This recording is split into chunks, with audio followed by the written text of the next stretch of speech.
जैसे उसका रहस्य जो नहीं जानते वो नहीं समझ पाते। जैसे पुण्य अधिक है, पाप कम है, तो हमें पहले पाप भोगवाया जाएगा। ये हमारी सृष्टि भागवतिक विधान में है, पहले पाप भोगवाया जाएगा, और जहां ये खत्म हुआ तो पीछे का पुण्य और अभी का पुण्य, प्रकाश ही प्रकाश, आनंद ही आनंद, कभी दुख नहीं भोगना पड़ेगा आगे।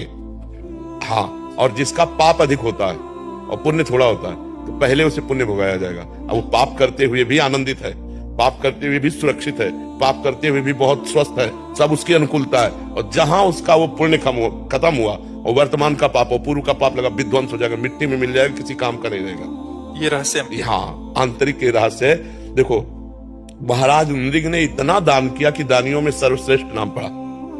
उनसे थोड़ा सा पाप बन गया, गाय जो दान न लेने वाले ब्राह्मण की गाय गौशाला आ गई और उन्होंने दान में दे दिया। अब वो वापस नहीं दे रहा था, वो वापस ले नहीं रहा था, और गौएं, बस इतने अपराध के। तो वहां पूछा गया कि आप अपने आप का थोड़ा सा पाप है, आपको भोगना पड़ेगा, तो आप पहले पाप भोगिए क्योंकि थोड़ा है। उनका जिसमें तुरंत गिरगिट बन के द्वारिका में कुएं में पड़े थे, और पुण्य का महान फल की भगवान श्री कृष्ण के हाथ से उनका उद्धार हुआ और वो अपने स्वरूप को चले गए।